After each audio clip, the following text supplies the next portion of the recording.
Hey, good morning. Make sure you're on. Go Morning, ahead. Natalie Laborde, Department of Corrections. On behalf of Secretary LeBlanc, yes, he had a prior commitment to federal court. We're in the middle of a trial right now. And Ms. Laborde, what is your position with the department? Sure, I serve as the Executive Counsel to the Secretary and Deputy Assistant Secretary of Policy. Okay, and it's our understanding that Secretary LeBlanc is in federal court today where he is going to be testifying. Yes, sir. And we'll have at least one more meeting where we'll try to work to get the secretary here. But while I have you here, just want to clarify this. In looking at the organizational chart, it's come up through our meetings. It would look like Secretary LeBlanc is over the state police as secretary of the department. Is that how it is on the flow chart?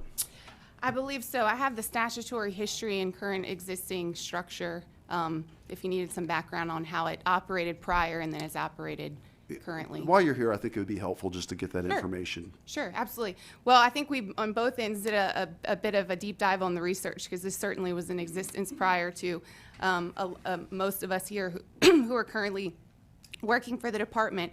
As far as I could really drill down on the statutes, Act 192 of 1968 created officially the Louisiana Department of Corrections. Prior to that, it was a combination of different local boards that served to oversee institutional operations with regards to jails and prisons in those local areas.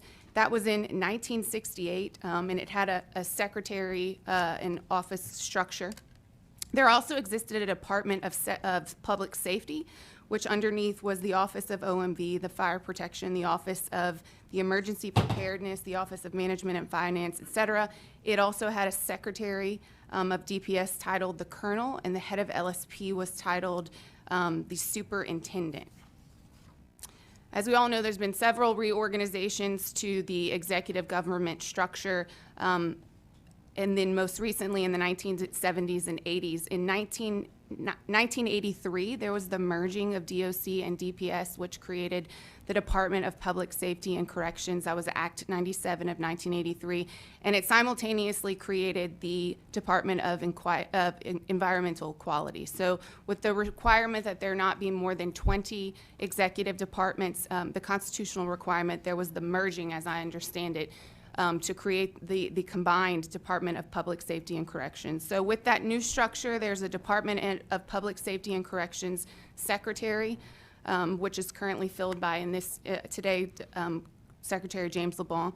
And underneath Department of Secretary, a Deputy Secretary of Corrections Services and a Deputy Secretary of Public Safety, which is also the Superintendent of State Police.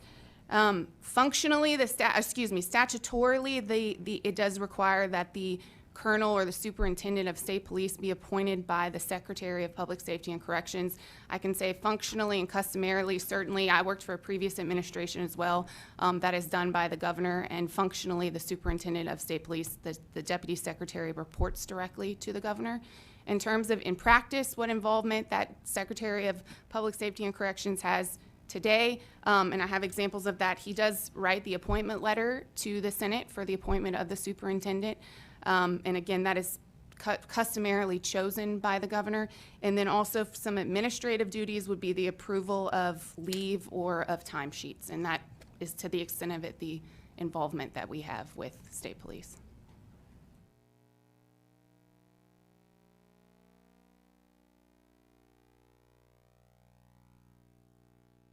I appreciate that overview. Any questions from the witnesses? We will ask Secretary LeBlanc to come to our next meeting, but I appreciate you doing the research and giving us that background information on both the statutory organization and the functional approach. Senator Boudreaux. Thank you, Mr. Chairman. So when we talk about signature authority and all the powers of state police, is that done? So you identified the statutes. The transferring of that power from the Secretary to the Colonel of State Police how is that handled? to make sure I understand your question, is that authority specifically delegated? I believe, and again, I don't have the statutes in front of me, but the statute outlines the general authority of the Deputy Secretary of Public Safety. I'm sorry, we use those terms so interchangeably. But it outlines the explicit authority, and it essentially, I think, covers the entirety of the operations of state police and those offices related. Okay, thank you. Thank you, Senator. Ms. LaBorde, the board is clear, so thank you for coming today, and please let the secretary know we'll be reaching out to him in the future. Absolutely. Thank you. Okay, members, let's go to the next item agenda, and it's going to be a discussion with the Louisiana State Police Commission. I believe we have the executive director here and some of the members. If those people who are here can come forward, I'd appreciate it.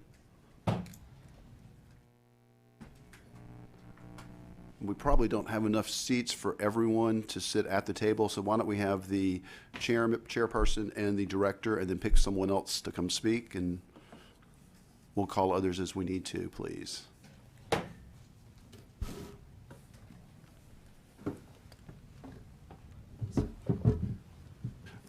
Good morning. Good morning. And if you could introduce yourselves and make sure you fill out a card, I'd appreciate it. And then we'll ask you some general questions and take it from there. Good morning, Mr. Chairman. My name is Jason Hanneman. I'm the Executive Director with the State Police Commission. I'm Euless Simeon, Chairman of the State Police Commission.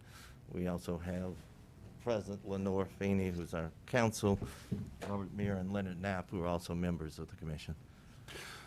So one of the things we're looking at is oversight of state police when there certain incidences occur. And for our benefit, if you could, one of you could tell us what is basically the purpose of your commission, and how do you get on the commission? What's the process? Mr. Chairman, the State Police Commission, in 1990, a constitutional amendment was passed, which created the State Police Commission.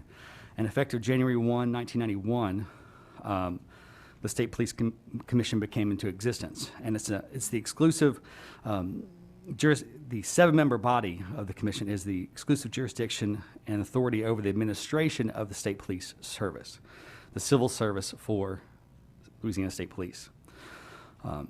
The State Police Commission was created to provide an independent civil service system for all regularly commissioned full-time law enforcement officers employed by the Department of Public Safety and Corrections, Office of State Police, or its successor.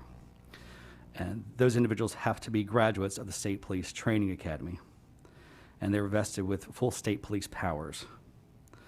In order to become a commissioner, that there are 6 appointed members appointed by the governor. They represent each of the congressional districts, and they're nominated by one of the private colleges. And we also have 1 elected member from the classified body of the State Police Service. That is Commissioner Muir. He serves as the employee elected representative on the 7-member commission. And the commission, they primarily hear appeals of classified commissioned officers. So when an officer is disciplined by the appointing authority, the officer has the ability to appeal that disciplinary action to the State Police Commission. We receive those appeals, they're placed on a docket, and then we schedule those hearings, those public appeal hearings of that disciplinary action. And the commission reviews the matter and decides whether or not to affirm the appointing authority's disciplinary action or overturn it and reverse the discipline. But the commission also is responsible for maintaining the uniform pay system for the state police officers through creation of positions, routine review of the pay plan, and determination of the needs of the agency with discussion of the appointing authority and his team. And we also, another area that we handle is law enforcement exams. The State Police Commission enables the Office of State Police to meet their unique staffing needs by hiring and promoting the best qualified applicants through the administration of cadet and promotional exams. The State Police Commission is responsible for administering all cadet exams for individuals that are looking to become troopers with Louisiana State Police. And then also they're able to, in doing so, we also launched recently a online cadet exam where individuals can take a exam proctored by a third party proctoring service and take it from any computer in the world. And so right now, it's 24/7. It's proven to be a tremendous cost savings for the cadet and recruiting tool for the Office of State Police. Individuals have taken the exam from across Louisiana, across the country, and as far away as Hawaii.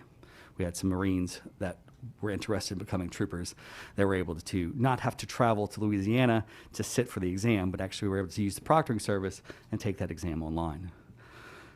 And then we also do the sergeant, lieutenant, and captain promotional exams. And we work with our test administrator to develop promotional exams to create eligible lists for the state police to use to consider in making their classified promotional options and choices. And that's sort of a high-level overview. And if I might just add briefly to that, Please. we don't have direct supervision or oversight of the state police. Primarily, it's based on an appeal. When someone is disciplined, they can appeal to us. We do have some independent constitutional authority for rulemaking, and if there's an alleged violation of one of our rules, then we would have investigatory authority over that. But generally, the rules are promulgated by the state police, not by our commission. We are currently looking at some potential rule changes. However, those are not yet in effect. And where is your commission on the organizational chart located? What department? The commission's, well, budgetarily, we're under Schedule 17, the Department of Civil Service. Okay. And so we're physically located in the Agriculture and Forestry Building on Florida Boulevard. We have a small suite. We have 3 employees at the commission. It's myself, and then a business manager, and then a test analyst. And so when you, if you have a personnel issue, the trooper appeals to your commission, and you decide to reverse that decision or affirm, are you the last step? I mean, is that binding, or is there a higher authority? The individual, if once it goes to the public hearing at with the commission, and the commission makes the decision, the individual has appeal rights to the First Circuit Court of Appeal. And as far as your commission is concerned, if someone outside state police had a complaint about something going on with state police, it doesn't sound like that's something you currently get involved with. Is that correct? Or To the extent it would violate one of our rules, we could investigate that. what do you, Mr. Simeon, if you could elaborate? Sure. Primarily, our rules, the rules under which the State Police Commission currently operates are almost identical to the civil service rules. So we don't, at this time, have substantive rules that would be violated primarily. So if it's something that's in violation of the state police rules, then they would investigate it, and it would come to us following their disciplinary action. But currently, we don't have freestanding authority to Except for something with regards to, much like state civil service with political activity. So if a classified employee, there's those same prohibitions that govern classified state employees also govern classified state police service employees. So if there's an allegation that a trooper is in Alexandria and wearing campaign shirts and actively campaigning on behalf of a individual, then that complaint could come to the State Police Commission and could be looked into and investigated for a violation of our Chapter 14 rules. because we have a rule on that. Yeah. Okay, that's very helpful. Let's see if we have some questions. It looks like we have some questions from Senator Fields. Thank you, Mr. Chairman. Question, are there any other state police commissions that's across the country that's in the Constitution that you know of? I defer to. Yeah, I'm not aware of another state that has a separate civil service system for only state police, but it's just, I'm not aware of that. So it wouldn't shock you if I told you that we're the only state in the nation that have a separate civil service commission? That would not surprise me. that's in the Constitution. So why is it that we need a separate civil service commission for the state police? I know from my understanding, I wasn't here in 1991. From my understanding, there were the unique needs of state police and the timing and by which actions occurred at the civil service system. There was a lot of lead time, a lot of lag, a lot of delay. I know by having their own state civil service system, we're able to be very responsive with regards to the creating of positions, establishing jobs in the pay plan, new job titles that come up as needed, also hearing appeals. You're now looking at being mixed in with every appeal in the docket that state civil service has. It's streamlined the process for state police service. And you couldn't do that under the present civil service system? I guess I won't speak to what this present civil service system could do. There is definitely a similarity on a lot of the rules that are in existence. I used to work at state civil service for 7 years, and before I became HR director at the Department of Education, and then before I became executive director here. And so there are similarities. I believe it primarily achieved the streamlining and the nature of being able to expedite things as needed. Because I've been looking at the Civil Service Commission. I mean, once we put something in the Constitution, it's very difficult to take it out. I mean, we have to fund you. We don't have an option as a legislature. That's some bold language in the Constitution. Right. And it also states that the governor can't veto your appropriation once we fund you. That's pretty bold language. And the Senate doesn't confirm the appointments. And I'm just trying, and it doesn't appear to have been a problem when you were even created. I'm just trying to see what is so different from the Civil Service Commission that we presently have from the State Police Commission. If I might add, Senator, one of the things is the employment relationship when you're talking about state police is different than your run-of-the-mill. And I'm not denigrating it, but it's a different type of employment relationship. You're talking about a paramilitary type law enforcement agency that needs more specific oversight, I believe, than you would in other types of employment within the state. Yeah, and I understand, and you and I have a great relationship, but when we start creating these commissions, and it's, I'm a day late, dollar short. I mean, it's created now, but when I did a deep dive into it, I mean, it's extraordinary powers. I mean, and it's I haven't heard a real good reason why we needed it in the first place. And I just like to caution members of the legislature, we just got to be careful when we create these monsters and we put them in the Constitution, because it's easy to create, but it's hard to get rid of. And what do you all do from a policy perspective other than dealing with the personnel, not personnel, the employment of troopers? Do y'all do anything from a policy perspective? For example, if the state troopers, if they decide to change policy, do you all have any policy oversight? Well, any policy that they would create would need to be in compliance with state police commission rules. So if they could not deviate from the overall structure with regards to promotions or compensation. Yeah, I'm not talking about employment. I'm talking about, like, because I didn't see where you all can go that far. And if you deal with policy, then we can talk about that. But you all don't get that deep into the details in terms of policy of the operations of how officers actually conduct themselves on the streets, correct? It depends on what you mean by the question policy.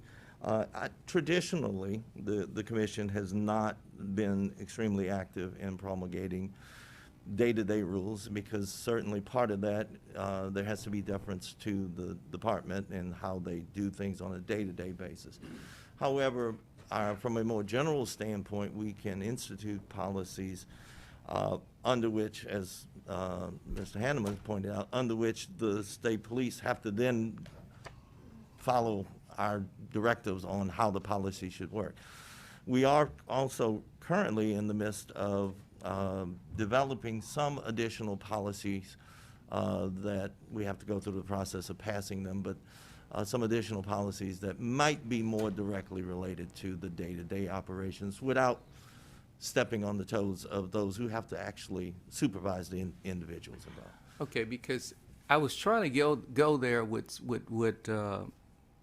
some of the folk who do the day-to-day operations of state police, and I was looking at the documents in which you all were created. So you all do policy.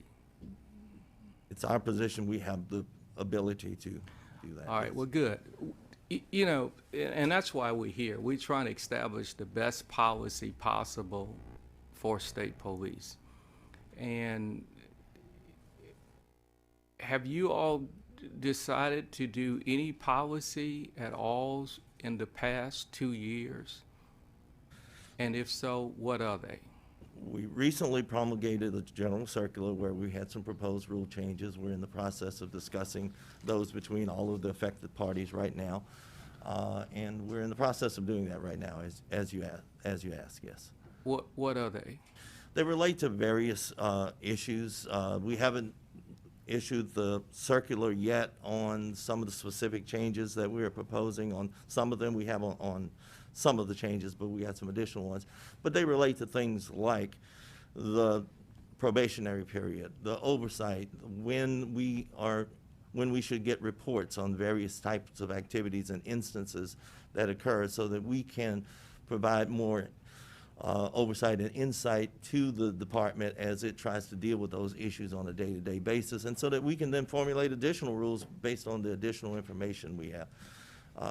The commission has not been very proactive in the past on those things, but we are moving in the direction of becoming more. So have the commission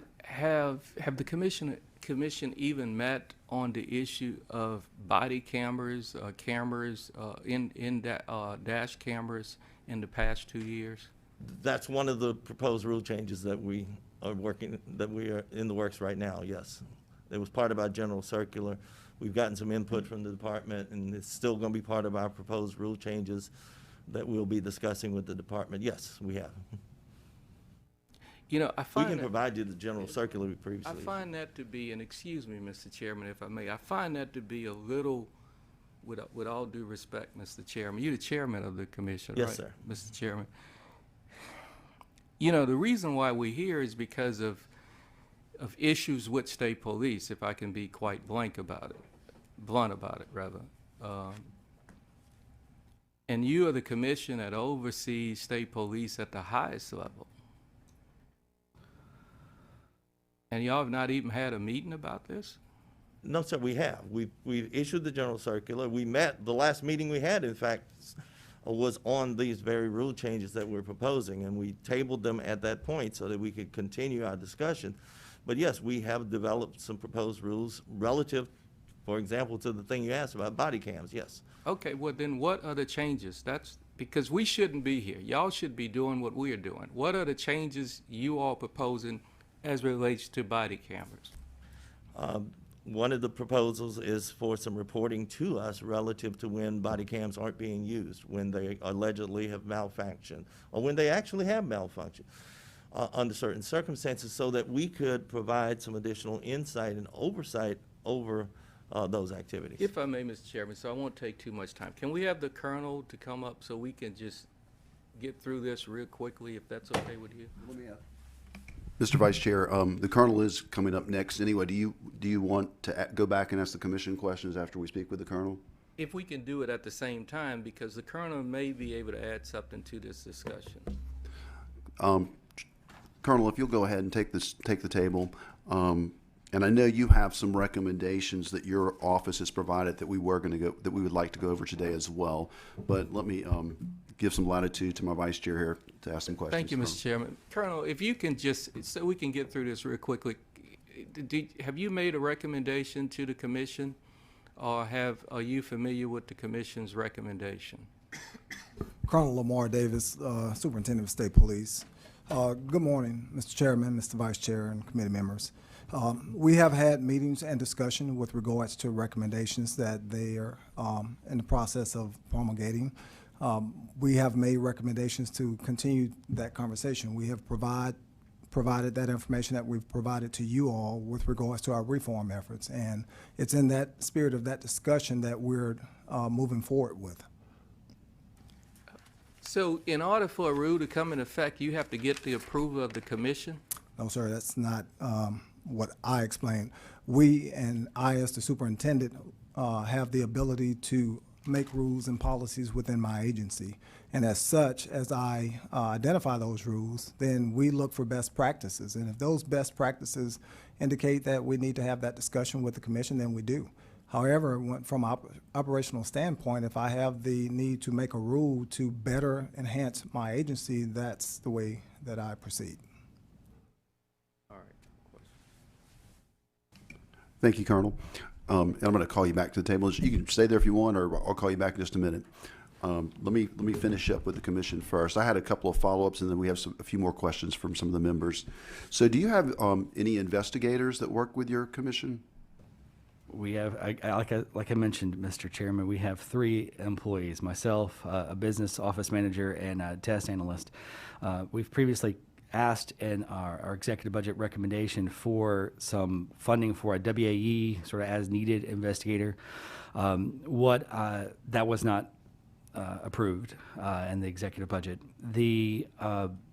Recently, in this coming fiscal year, we've asked for the restoration of the deputy director position. For many years, the agency existed with a director and a deputy, which would serve as a backup, be able to sit at hearings such as this, assist with the budget, assist with other elements. And one of the duties that would like to see in that role of deputy director would also be responsible for investigations as needed. And I was advised in my meeting with the Commissioner of Administration that there will be funding a 4th position for us, but more of an analyst level, and not at that level of deputy director. So it's roughly 33% lower in funds than we had asked for that position. And so that's sort of where we are. We're hoping that through the legislative session, we will have the ability to have that reviewed and hopefully have that position funded at the level we requested to, again, have a true sort of second in command at the office, and then also have that person responsible for records retention, and actually succession planning, because one of the individuals that we have in our office is retirement eligible. She's in drop. And so we need some cross functionality there. And I think I need it at a deputy director level rather than a analyst. And so for your budgeting request, you, as the director, go straight to the Commissioner of Administrations to make your presentation. You don't have to go through the Civil Service Commission. No, sir. One of my many hats is preparation of the budget, and I go to the Commission Administration for our budget request. In my last question for now is the commission members, what are their terms? Do they have terms, or how does that work? Yes, and it's 6-year terms. Right? 6-year terms, 6-year and then once 6 years are up, the governor has to take action to either reappoint or appoint someone new. And it's from a list of 3 nominees submitted by the private universities. So Okay.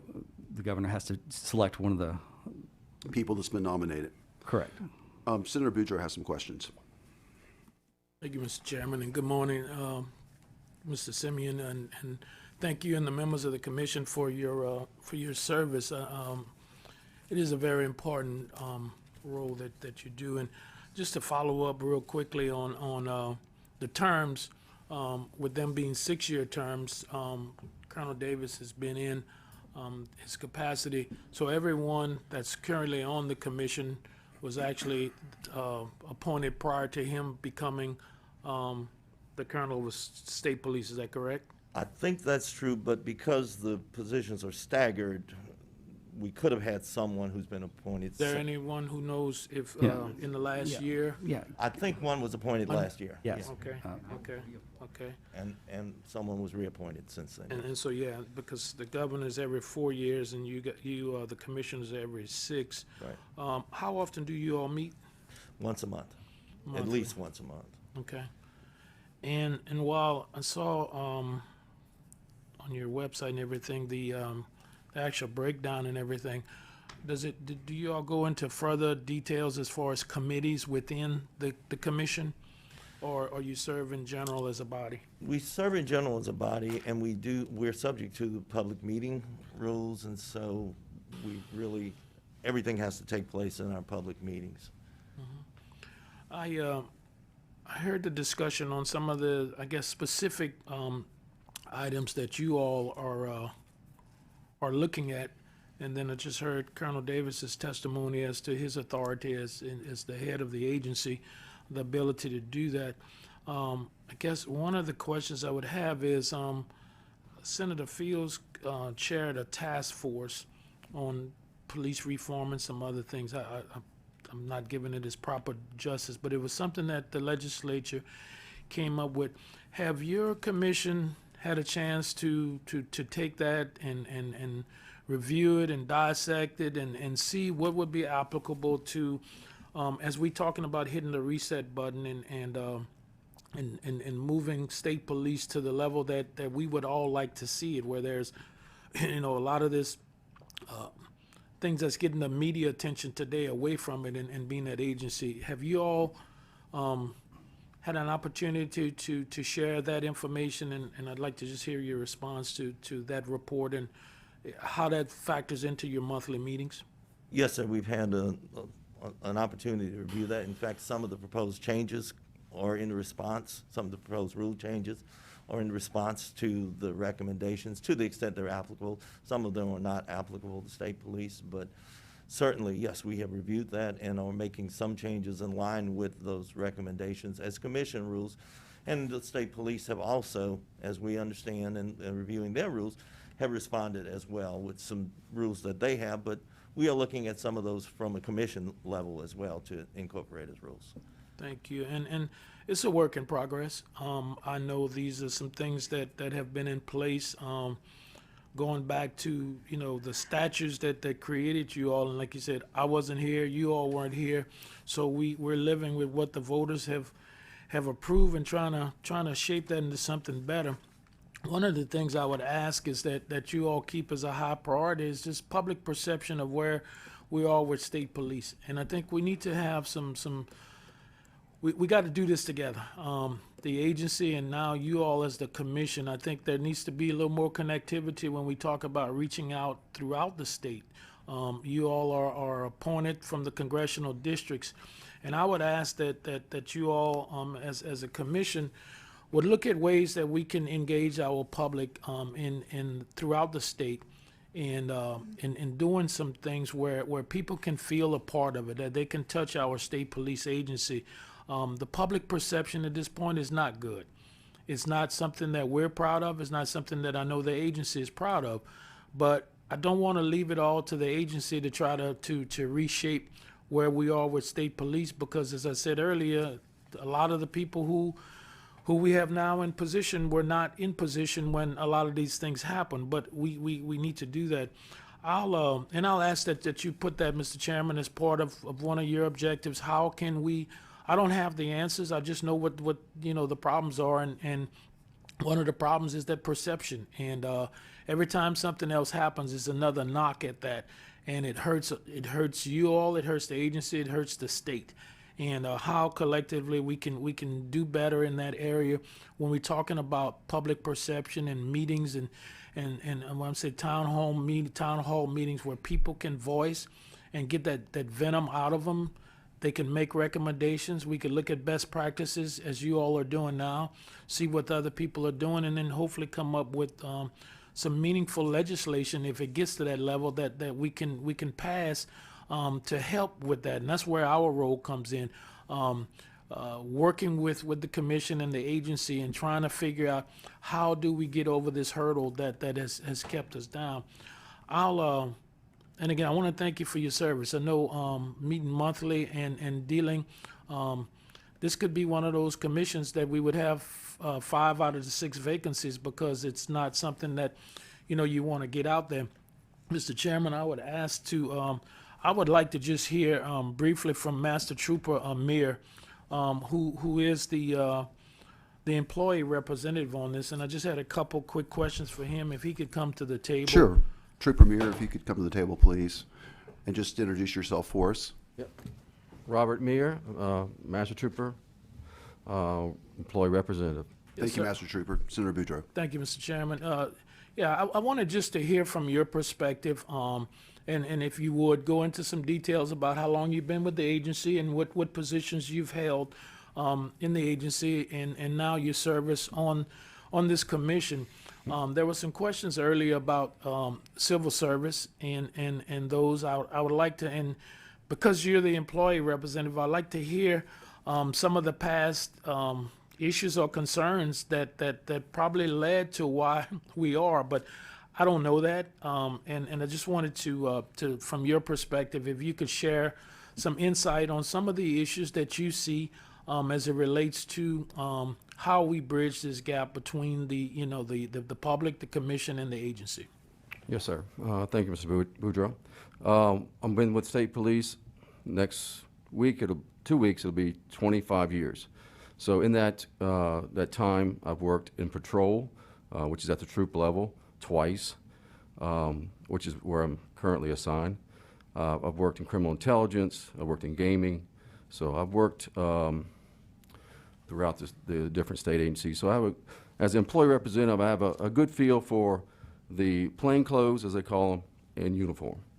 As far as the State Police Commission, my understanding is when it comes to pay, it was very difficult if the state police or troopers got a raise, the entire state would have to get a raise. So with the current pay at the time and the current need for the amount of money that would you expect from a professional law enforcement officer, then in the training and everything else, it was very difficult to get those troopers within the current or the state civil service at the time. So that was a need in regard, as I understand it, a lot to do with pay. All right, so your next question, as far as my perspective on the commission, I think it's very important to have an employee representative because I provide some of the insight on what the problems are when asked, and create some rules or help the commission create some rules in regard to encouraging and suggesting everything from training. We're limited in our powers. We can guide the department, but we don't, as I see it, in some issues, we can guide them. In others, we have direct oversight. But again, that's very limited. Okay. In your and how many years have you served on the commission now? I want to say I'm in my third year right now. Third of 3 of Yes, sir. 6. Okay. And in your 25 plus years with the agency, going back to prior to the constitutional amendment that allowed the commission to be formed, were you aware of any situations as it relates to civil service, the general state civil service board, with an appreciation for law enforcement and the policies and procedures? Were you ever at any point aware that we had something come before civil service, and I guess what I'm asking is the knowledge that the commission has today as it relates to law enforcement, the value of that, compared to just the general state civil service system? Can you weigh those and as an employee? Because that's where you would have to go through this system. Can you just expound on that from the employee standpoint? Sure. Within the civil service, you may have one employee who is the elected official from any of the agencies within the civil service. With the State Police Commission, it's coming from a trooper who is employed from the ranks, so to speak. So it's a direct representation from somebody who's actually doing the job, not have done the job, but doing the job, and hopefully has worked in different aspects of state police, again, to understand all the different functions and of the organization. So I think it's very valuable that I'm in the twilight of my career, and I've had a lot of experience, and I have a lot of understanding of the big picture. So I don't think you would get that with civil service because, again, the person may not even come from your agency. If it's not from Wildlife and Fisheries, I don't know if they understand what it's to be a wildlife fishery agent in that situation. They're being disciplined, et cetera. And I would just add, Senator, Sure, Mr. Director. that currently 3 of the members of our commission have background in law enforcement. So Commissioner Meir from the State Police Service, Captain Richardson from NOPD serves, and she represents the 2nd Congressional District, and Chief Parit represents the 5th Congressional District, and they have backgrounds in law enforcement. And then Commissioner Knapp is a former district attorney. So there is a level of specialization in some regards to what the commissioners bring to the table versus the State Civil Service Commission. And I think this hearing is a perfect opportunity for people around the state to understand exactly the role of the commission. And as you just alluded to have three members with that background, I think it definitely enhances our ability to be open and transparent and fair and understand, the rules and regulations. So I see the value. Again, the public is not aware of a lot of this, and I think this gives them an opportunity. Thank you, Master Trooper Meir, for your testimony. And in concluding my comments on this portion of it, I would just again ask, the commission and continue to look at what's going on in other places. I know it was just pointed out that we're the outlier, that this is in place. This is what the people voted for, and as Senator Fields said, it is difficult to take it out of the Constitution once it's put in. So how do we make it better? How do we do that? And that's from, interacting with those civil service boards in other states and seeing what we have. I think we have some assistance at the federal level. Congressman Carter has been very active in of course, having some oversight from the federal government to come down and assist state police in some of these investigations that have been pending for a long time. And we need to close those out, and we need to, again, move past those, but we can't until we get those done. And Congressman Carter has committed to doing that. So I'll, again, in closing, ask Mr. Chairman, Mr. Simeon, for you and your commissioners to stay engaged with us at this level, which you are. I'm not in any way insinuating that there has not been any dialogue and that you all have not been committed to doing this. What I want to dismiss is this notion that, when some people talk, we're talking about defunding police. I'm not talking about any defunding. I'm talking about some reform that needs to happen. And the only way that happens is collectively when we all buy into that. And that's what I'd like the commission to elevate your presence. I mean, you're appointed by private institutions, not the public ones, the private ones. So that's a voice that is not really heard in state government. A lot of time they're left out. But when I noticed the Tulane and Dillard and Xavier and Loyola and those Centenary and those schools that are private, that's the commission, that's where the individuals are nominated from, and I know the governor gets to pick, but I'd ask that you all elevate that, and your presence is not something that should be, in my opinion, with all due respect, in a vacuum. There needs to, you all have to be out there. as the commission that oversees the operations of state police, and of course, with all respect to the colonel and all his constitutional authority that he has as the head of this agency. So I look forward to more dialogue, and I'll ask that you and the commission continue in the vein that you have to make sure that we do some honest and open reform, because we've seen the past we've had some dark days. Thank you, Senator. Senator McMath.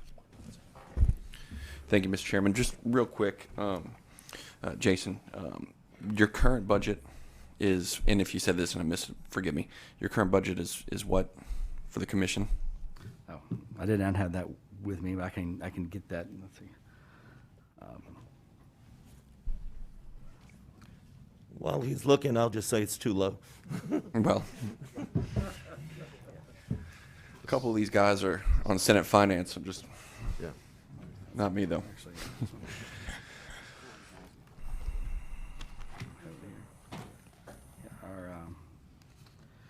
Our current operating budget is 611,000. Okay, 611,000, and what you said it was what you got 33% less of what you're asking for. To help me with the math, what are you asking for? Yeah, my understanding from my meeting with the Commission Administration is the additional position that is being funded is the additional position will be added, but not at the level we were looking for. Okay, and that was just for that one position. Correct. Okay, and can you explain to me again what that analyst will do? Or let me ask you this, right? Don't even worry about that. If in a perfect world, if you could have a deputy director, Sure. how much more of a budget increase would that be? Again, roughly 33% over what is being proposed by the administration, and which would be base pay approximately 30,000 more than was being recommended. That doesn't correlate to the related benefits there, but Yeah, and the role of that deputy would be again, just a brief overview would be to support the agency in areas such as appeals, personnel management, class and pay, share the knowledge transfer with myself as the executive director and also the business manager. so just beefing up the operations. Beefing up the operations, and then also ensure that it would administer the investigation process for complaints and inquiries submitted to the commission. So if there's, again, issues that might require an investigation, then that individual would be the point person on that report building and writing for that particular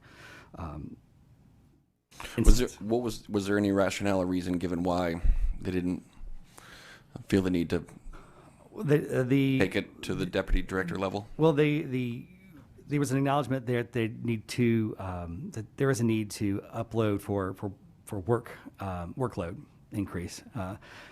However, at this time, they say, well, maybe you could find someone that could fill the role, and then maybe you can eventually promote them into a deputy director position. But at this point, Okay.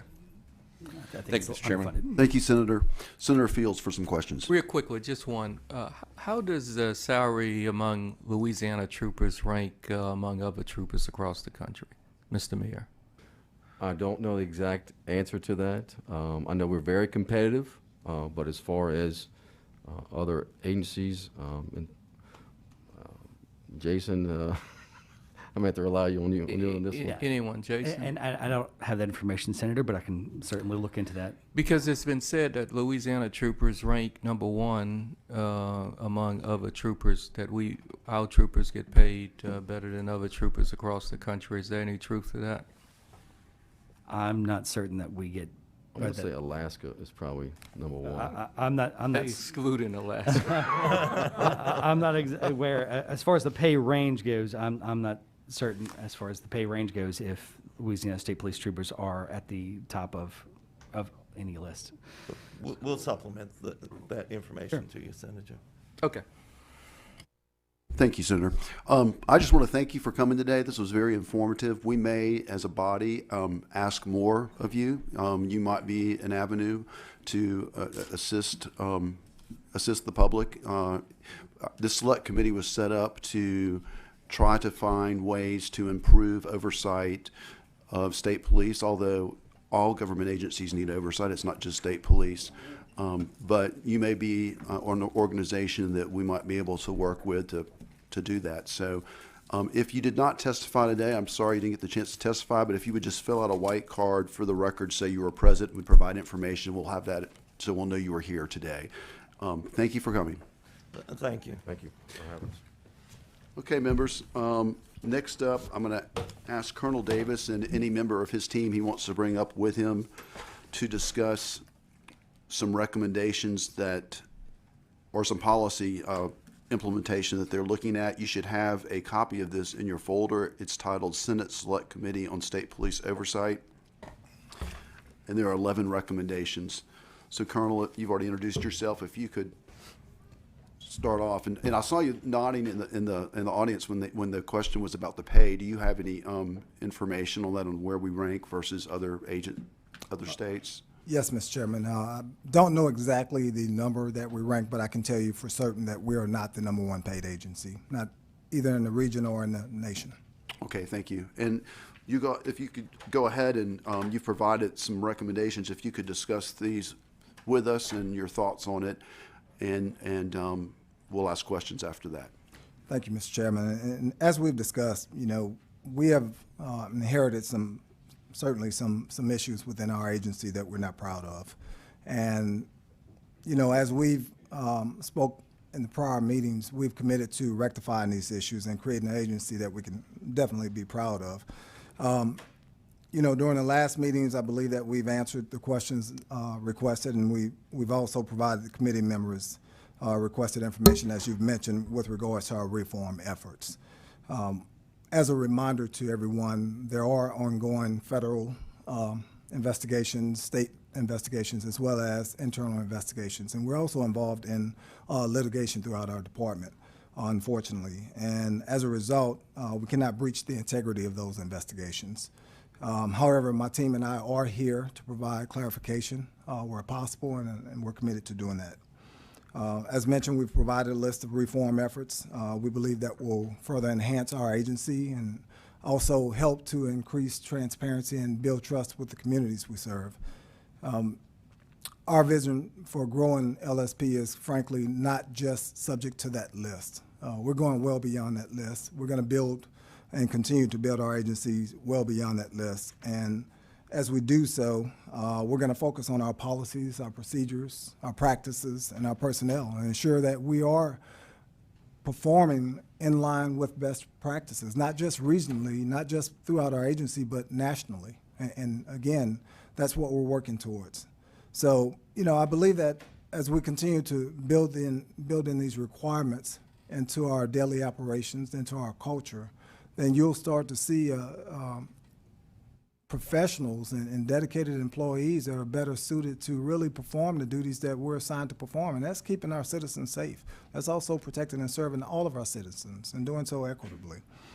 So please know that we take great pride in that. We're putting in a lot of effort, we're putting in a lot of time, we're putting in a lot of energy, and we're doing what it takes to ensure that we're becoming that agency that you all and that we all can be proud of. And as we do so, just want to caution everyone and really just know that it's going to take time. A lot of these changes that we're implementing are not just cultural changes. They're also technology changes. And as we build in technology, we have to take out the old, we have to implement, and we have to put in the new technology. And then we have to change policies, and we have to do those things in order to get to where we need to be. And I assure you that we will get there. You have my commitment. We're going to get there. And I've said this before, it's my belief that in order for us to grow as a community, in order for us to reduce crime, in order for us to increase safety, we've got to do it together. We've got to create an environment, we've got to trust each other, and we've got to create that environment of openness, of inclusion, and really togetherness. And I think as we do that, then we will succeed. If we fail on any of those points, then we all suffer. We all fail. So just know that you have my commitment in doing that. You have my agency's commitment. You have my team's commitment. And we will get to where we need to be, and that's to be the best agency we can and serve our agency and serve our citizens. So with that, I am here, my team's here to provide clarification where possible. And Let me ask you this, Colonel. I appreciate you providing this information. You've come to all of our committee meetings when I've requested you to be here and provided information, so I want to thank you for that. These 11 areas that you're looking to improve, are these, as far as you know, things you can do internally, or do any of these need legislative assistance at this point? no, sir, this is something we can do internally. And quite frankly, it's something we need to do internally.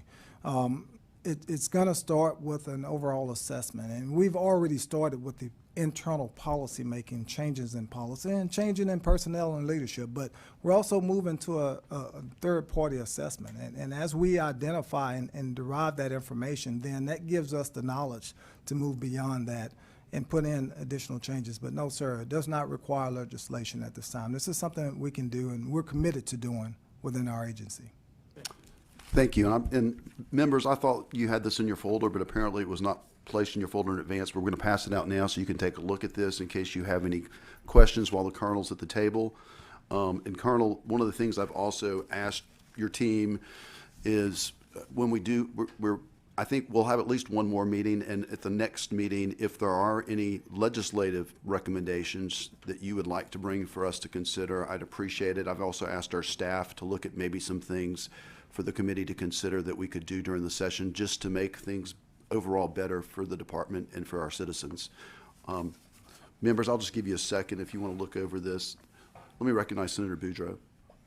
Thank you, Mr. Chairman, and yeah, I'll have to do some slow reading. I don't know how to speed read, but I'll look at these. But if we are going to have another meeting, if Colonel, if you can get your team, one of the things that we talk about, and we just got to hit it head on, is the problems from the past.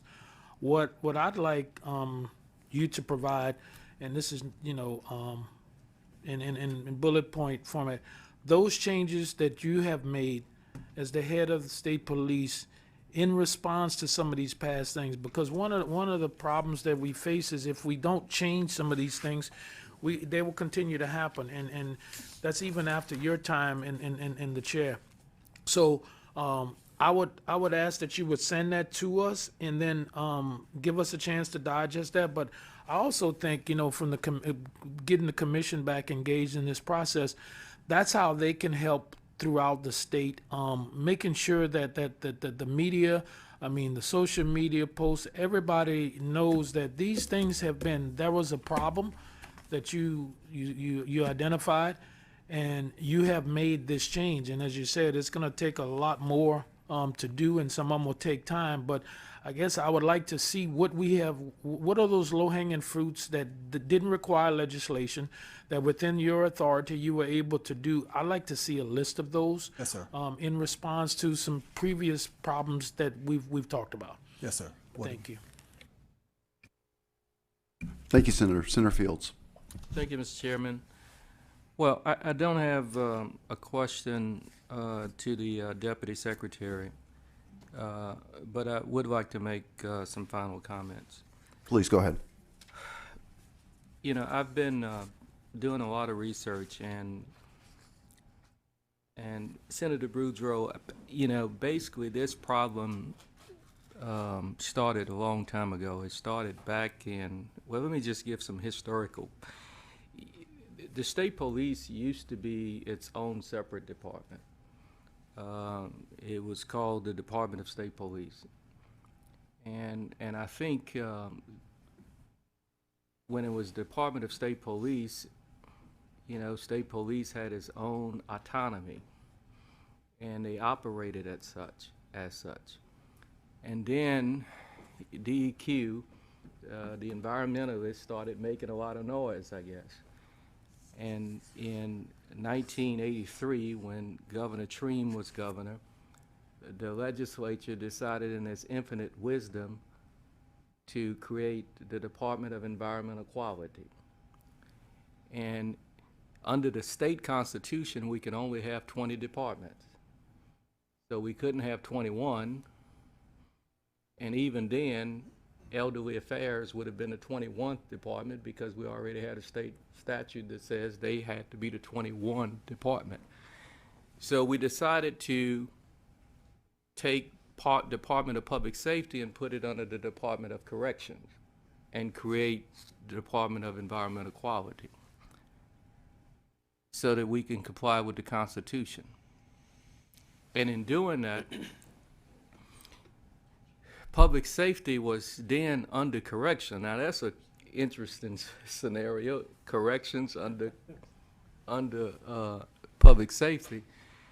Now we complied with the Constitution, but we still sent public safety's money directly to public safety.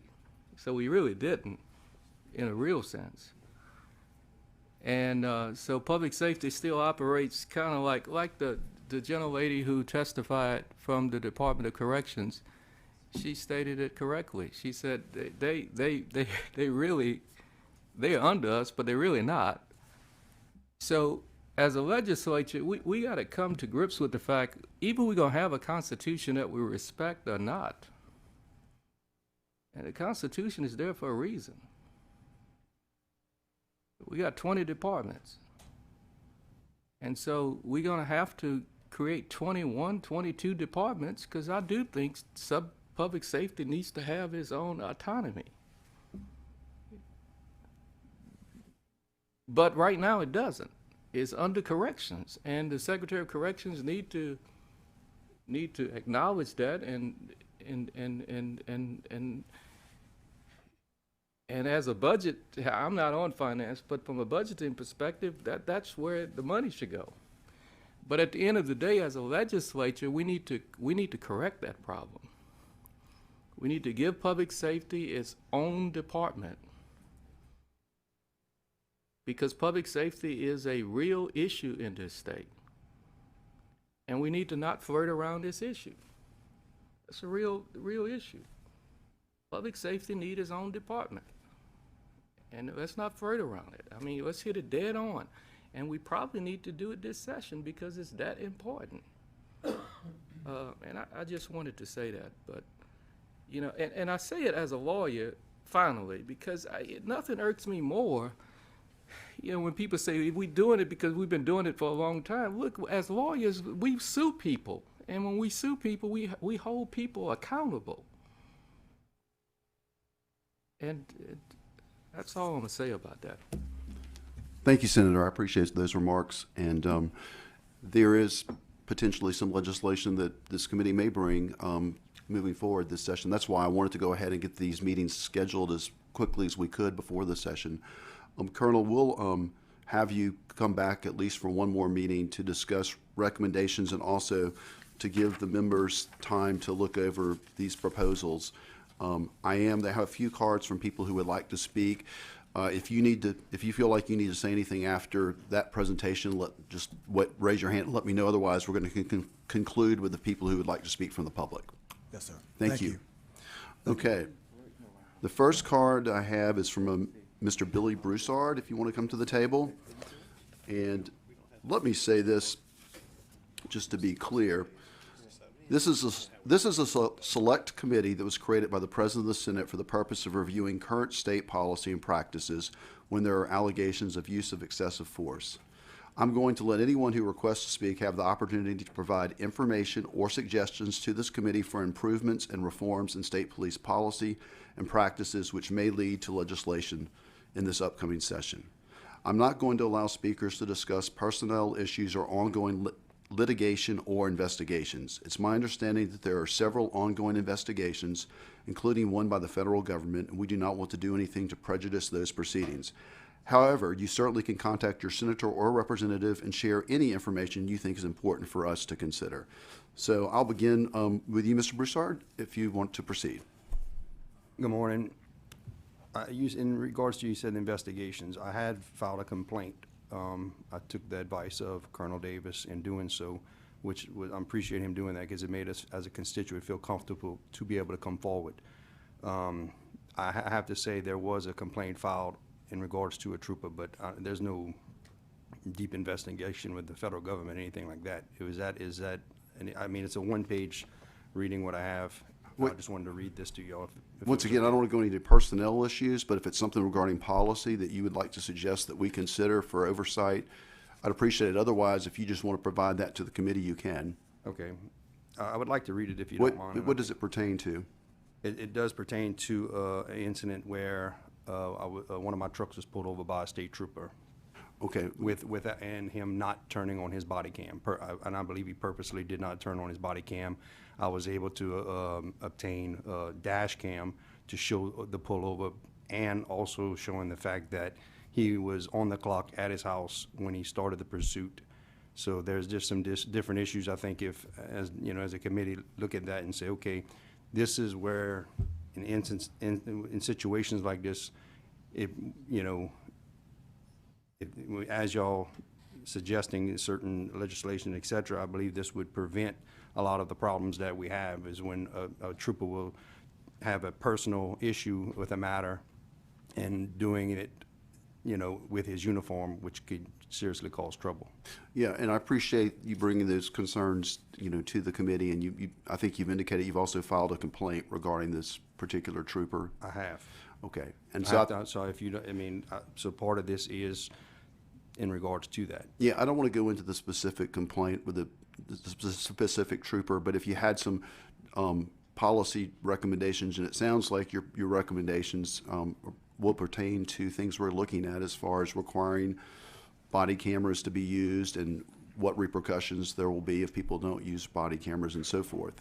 Right, and I find one of my biggest problems with this issue is when a state trooper has a personal issue with a matter, and he's doing it, handling it while he's in uniform, in a unit, Sure. et cetera. And then, like one of my state rep friends, I mentioned to him, I said there should be a study in regards to when a law enforcement officer tampers with or fabricates evidence. And I think I've had different issues in the past with state troopers when they did that, and caused me some serious problems. And I think those could be issues really, not only with state troopers, but that gives me a concern with any law enforcement agency that would have personnel that would do those things. So I appreciate you coming forward today. Mind and if I at least sign this and give this to the lady so Please- y'all can please put do. that in the file? Please Thank you. do. Thank you, Mr. Broussard. Thank you.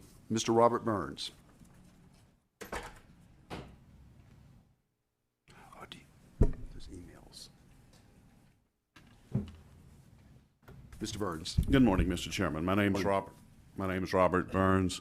I founded the blog Sound Off Louisiana, and it's been largely concentrated in state police for the last probably 6 years. I attend every state police commission meeting. I videotape them, and they're provided out to the public. And that's, in terms of oversight, that's what I'm going to constrain my remarks to. Thank you. With regard to the State Police Commission. I can only say that from my vantage point of having been attending these meetings for now 5 years, and I've missed very, very few, maybe two, the problem with the State Police Commission, in my opinion, is that it is way, way, way too political. And what I mean by that is there was the first meeting I attended, there was an executive director, and there was a push to terminate her. And I compiled, between the next 3 meetings, an 11-minute video of those 3 minutes of highlights. It should be the biggest embarrassment, in my opinion, of anything I've ever seen. I've lived in Louisiana all of my life, 58 years. I have never seen anything that embarrassing. And I will follow that up with 2 of the commissioners who led that push. A few meetings later, and I will admit I did the videotaping, because I was given a tip that they would be checking into a swank hotel to have, well, they were checking into a hotel, put it that way. So that was all being paid for with taxpayer money. That executive director did sue the State Police Commission, and I recently did a feature. I have to do an awful lot of public records requests in order to do the features that I do.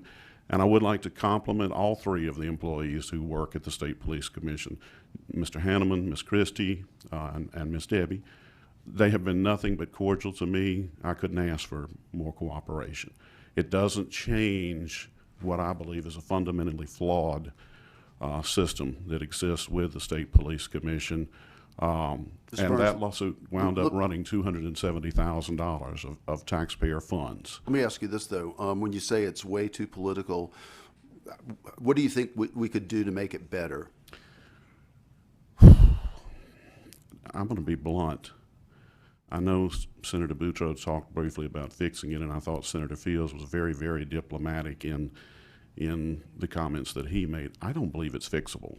Now, that's my take from what I've observed. I honestly do not believe this is fixable. And I'll give you a perfect example. The state troopers, the Troopers Association, they are very, very adamant that they should be able to make political campaign contributions. So much so that they have sued the State Police Commission over the right to make those political contributions. And the attorney for the LSTA, Floyd Falcon, has said, look, all we're trying to do is be just like the sheriffs. Well, here's what's lost in it. Here's the fallacy of that argument. As I'm sure all of you know, if a sheriff decides you're going to be terminated, you're gone. It's that simple.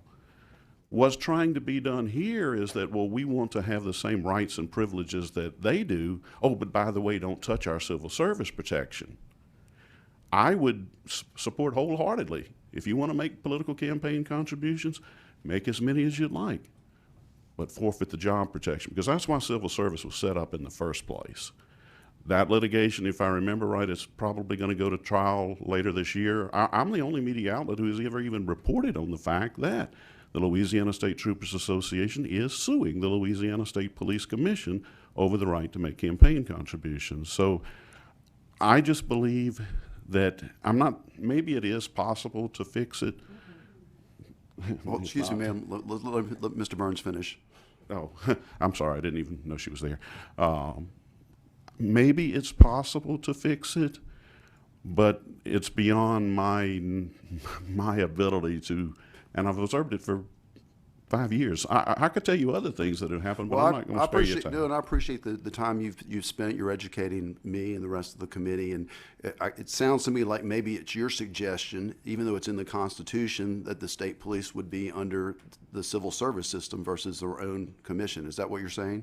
That would absolutely be what I'm saying. Ultimately, in my opinion, and this may be too nuclear to happen, but I believe civil service protection should be done away with for all state employees.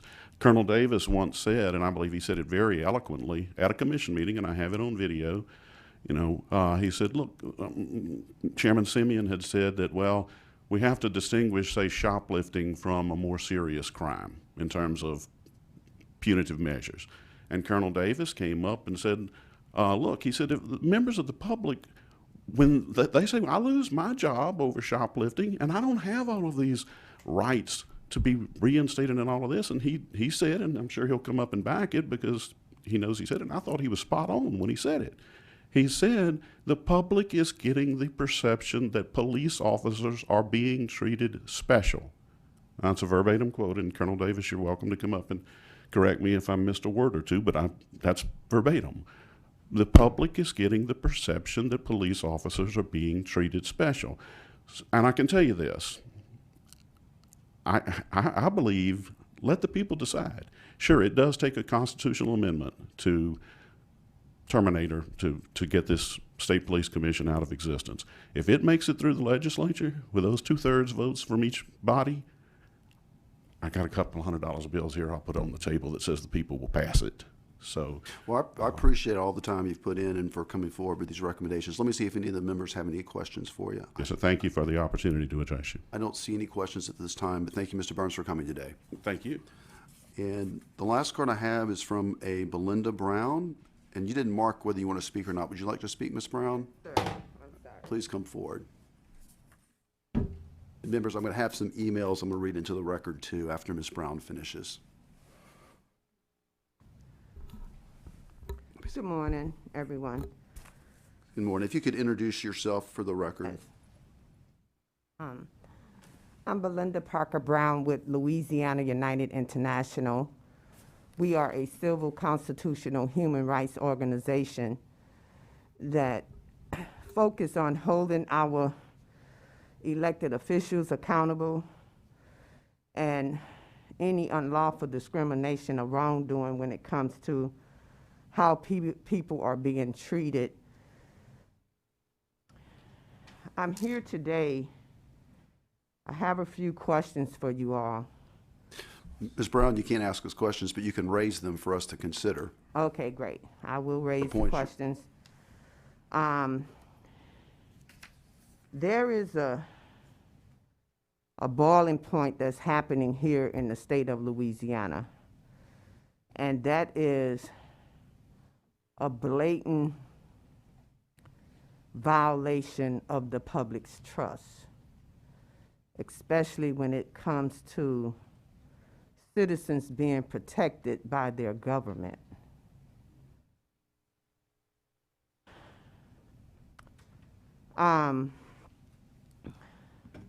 I got to address the fact that at the last hearing, my husband was with me, and you shut him down, Senator Fall. And I think what lit the fire for you to shut him down was because he was addressing the fact that the governor had bragged on how his relationships with Ms. the Brown, I know, and that's why we stopped the testimony. And then the purpose of this committee, as I said, is to get information from the public regarding reforms and right, I'm changes. getting to that point. So I'm getting to that point. I want to make it clear, and I don't appreciate you shutting me down because I got to make my point. Well, What you did, we brought you information Ms. Brown, about the word on the street, Ms. Brown, and you refused. I told you there's a proper place. Okay. This committee has oversight, and we've got a charge to look for reforms for state police. If you have some specific issues with personnel or whatever, or political people, then you can contact any of us directly. But the purpose of the committee is to look at reforms. Well, so my any husband was information- trying to tell you that we wanted you all to look into the fact that Doug came. No, Ms. Brown, we don't want to go Okay. into this again. Okay, well, You know, it once again- came out anyway. Anyhow, what he said was, it was true. So But let we me would move like, on. we Let would me like move for you on. to provide, excuse me, we would like for you to provide any information or any suggestions you have as to how we can reforms for state police in general. Any suggestions you have, we'd love to hear them.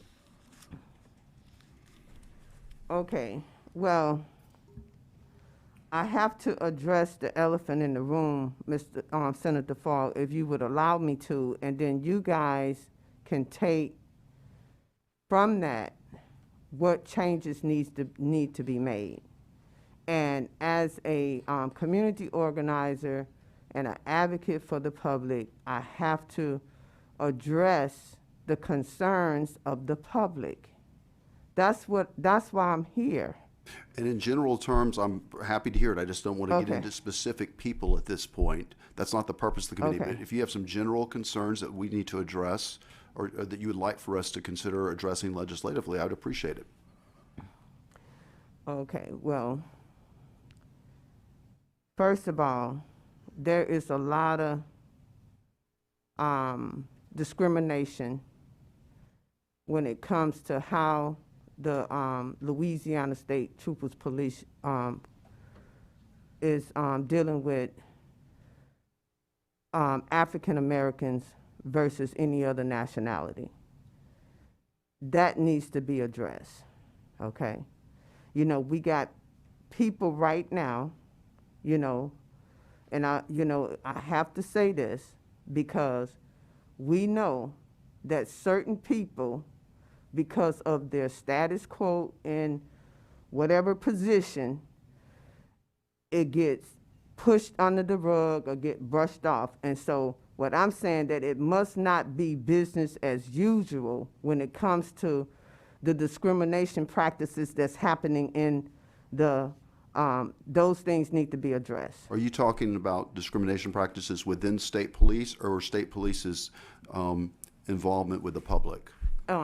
Within the state police administration.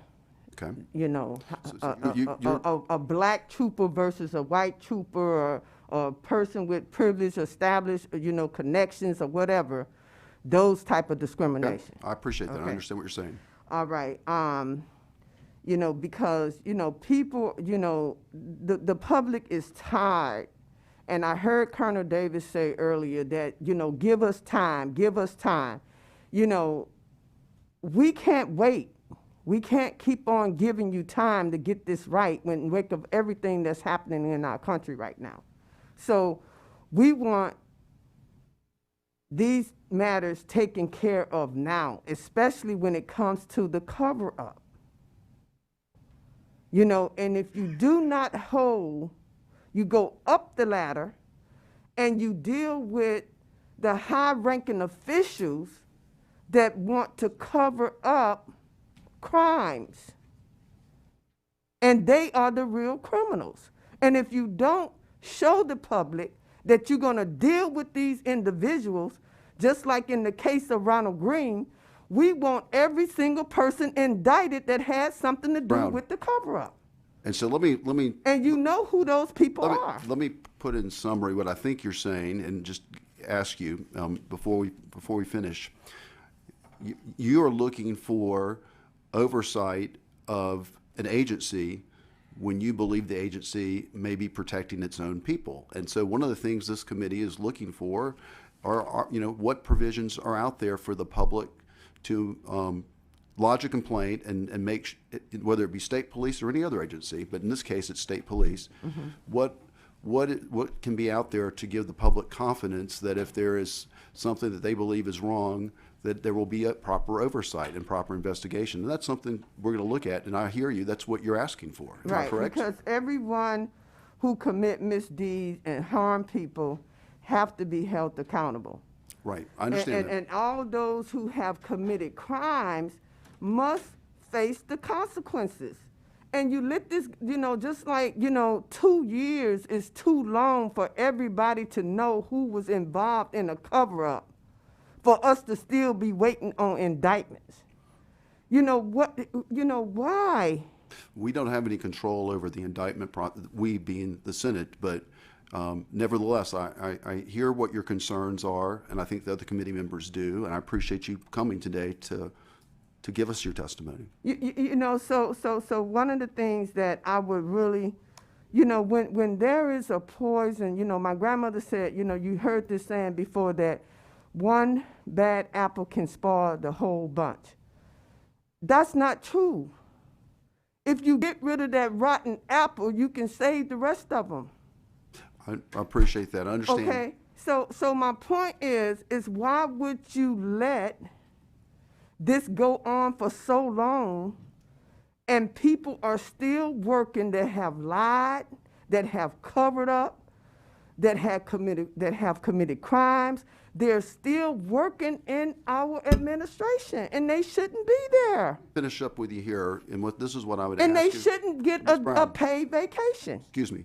Let me finish up here. I appreciate your comments, and if you have some specific information that you would like to share with any of the senators directly, contact us and provide us that information. If it has if there are personnel issues or anything like that, the senators, the representatives, we're all here to take that. But once again, I'm trying to keep the Okay. focus of this committee today where we are. So I'm going to need to One wrap. more thing, Senator Fall. One more thing. I understand you're trying to rush me off.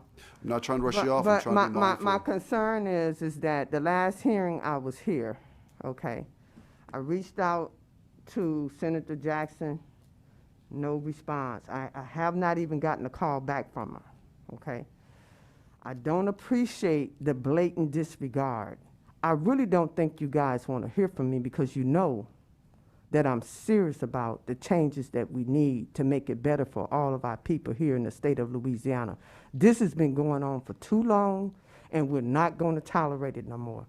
And if we have to call for a public outcry, okay, and the whole world would know about what's happening here, if you guys continue to give us the blatant disregard, the delay, and keep telling us we got to wait for justice.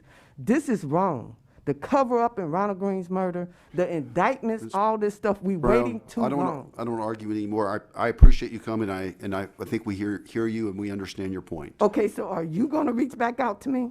You can reach out to me directly. Okay, at I any will time. reach out to you directly. I would appreciate Okay, that. and I still want to apology from you for shutting my husband down here at the last meeting. Thank you, Ms. Brown. Senator Boudreaux. I'm gonna let you read those in, and then I'll say something afterwards. Thank you, Senator. Members, we had a few emails also, and we're going to make these part of the record. And of course, they'll be available to the public as well if the public would like any of these emails. Bucky Millette sent us an email with some recommendations. Ashton Dwyer sent us some emails with some recommendations. I got an email from a Mr. Lloyd Grafton with some recommendations. So I'm going to make these part of the record and share these with the members. And if anyone in the public would like these, just make a request to our committee. Senator Boudreaux. Thank you, Mr. Chairman. I don't feel I have to defend myself, but I am one of the members of this commission, and I'm not going to disrespect anybody, but Mr. Broussard came in from my area of the state, and sir, my commitment is to make sure that the colonel and his team follow up and do everything within their power to do it. Mr. Burns, I appreciate the time that you've put in, and I'm an optimist. I believe we can fix it. I really believe we can fix it. Now, that's going to take some changes and some hard decisions, but that's the team that I want to be on. And Ms. Brown, you put us in one category. If you have some specifics, yes. I think the chairman read, I'm not going to get in the way of a federal investigation. I'm not going to get and I asked the colonel to provide us with some things that have been done to change. And I'm like you, I'm an optimist, but I don't have a lot of patience for people who are not going to do it. I'm sitting here today to tell you that in my time as a senator, and since this man has been appointed colonel, we've had a number of meetings where we have addressed the very issues.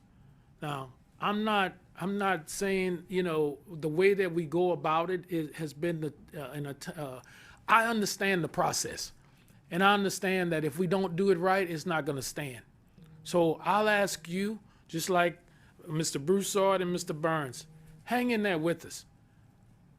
This team that we have, let me tell you, if there's something wrong, I promise you it'll be revealed. This committee and the members of this Senate are not. That's why we're here. We're not here to continue with the status quo. We've seen what that has produced. But when a constituent says he's filed a complaint, the colonel will provide me with where things are, and that's what we have to do. And when I said some comments earlier about the buy-in and the inclusion of the public, if we don't do these little things, it's like in sports, in football. If you don't block and tackle, you don't win games.